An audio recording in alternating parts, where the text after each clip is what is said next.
The MMR.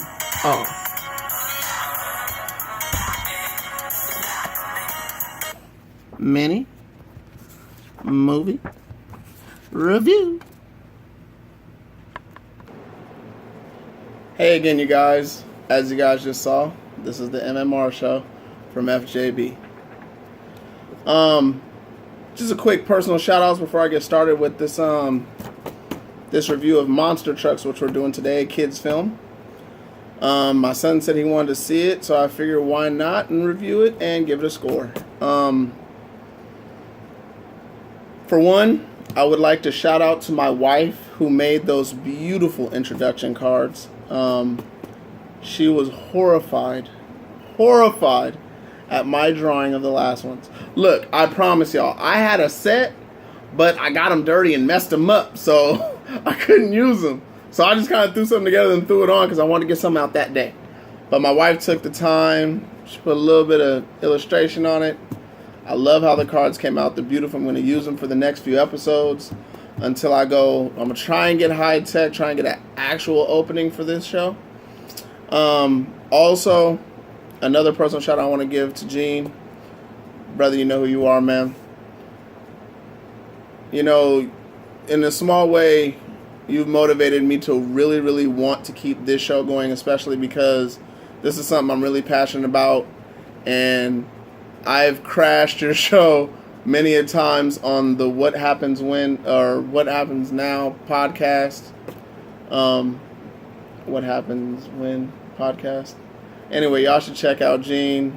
Dude's awesome. He's funny. Anyway, I just wanted to give a shout out to you too. Thank you, Gene. Thank you, honey. Love you guys. Monster Trucks. It is a very cute film. It's a very cute film. When it comes to children's films or animations, I normally like to focus on the stories and the lesson, which is usually different from an action an action film or something else, or drama or something else where I'm going to actually judge the acting as opposed to the story so much.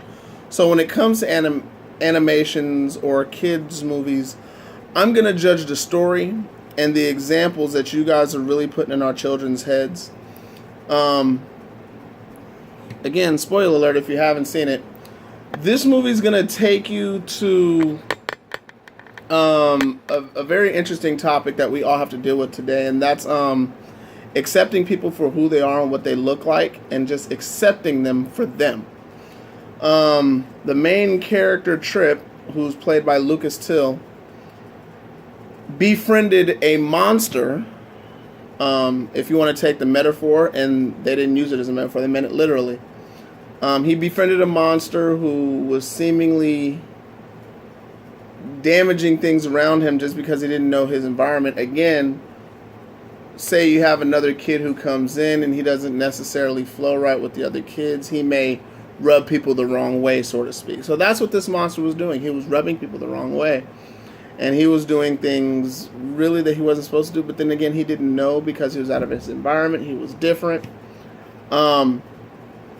If your child can comprehend playing with other children, I would definitely recommend this movie for your children.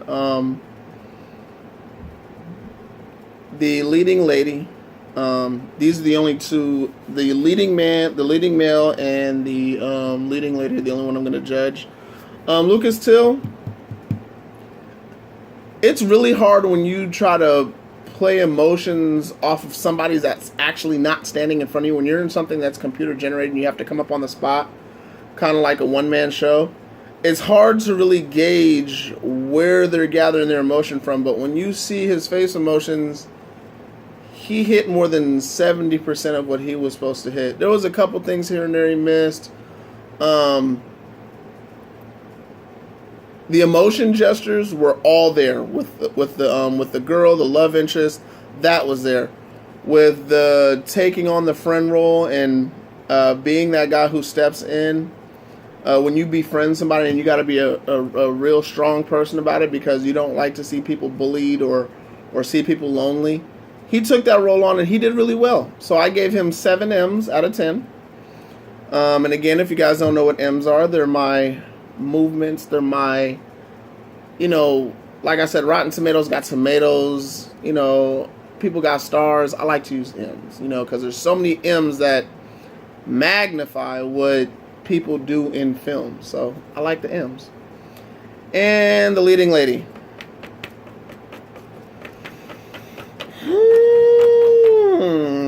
They should have picked somebody else to do the role of this leading lady. Like I said, I don't like to judge them too much because this is a kid's film and kids aren't going to grasp on a lot of emotions.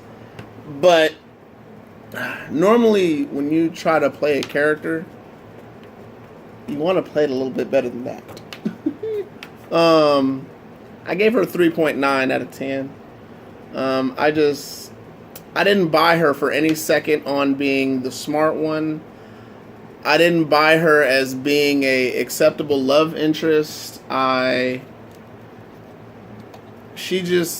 was trying to sell her to somebody else for another movie, she'd be really hard to sell after me watching that.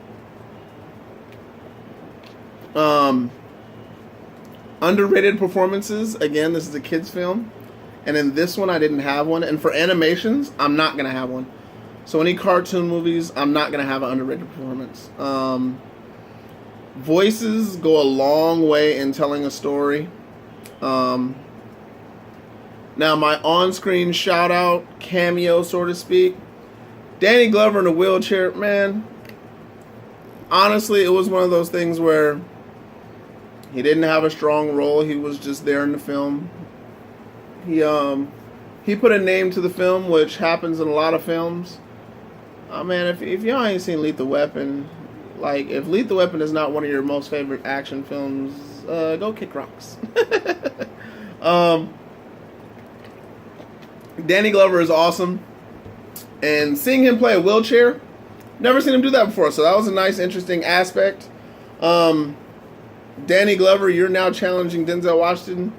Denzel Washington, have you ever done anything in a wheelchair? I've never seen it. I'm going to try and look back for your older stuff to see if you've done it, but I like to see actors do things they've never done before. That's, for me, what makes an actor or actress more interesting in their role, is when they take on roles that they ain't never done before, or things that just make it interesting. But anyway, Lucas Teal, thumbs up. And this movie is getting my first War Stamp. If you're wondering what the War Stamp was, this is based off my rating. It got a 5.5 out of 10. War Stamp was all right. All right, that's my War Stamp. That's what this movie got. Bam. Like I said, it's a very cute movie. I would definitely recommend for your kids to watch this. Wasn't any cursing at all, so you don't have to worry about that. Mild violence. Somebody was died in the film, but you don't get to see it in any way, shape, or form. You just see a conflict, and then you see that conflict resoluted, but you don't get to see like him die. So it's like, it's good. It's good. It's all good. Thank you. That's it for today. I love to see you guys. Look, I've watched a bunch of new movies over the next few days, so I got a bunch of these that's going to come out real quick here. Love you guys. Subscribe, watch, like, and I already know you're going to love me. So, I will see y'all soon. Y'all like the maroon? Y'all let me know. Holla at Joey Brown. FJB out.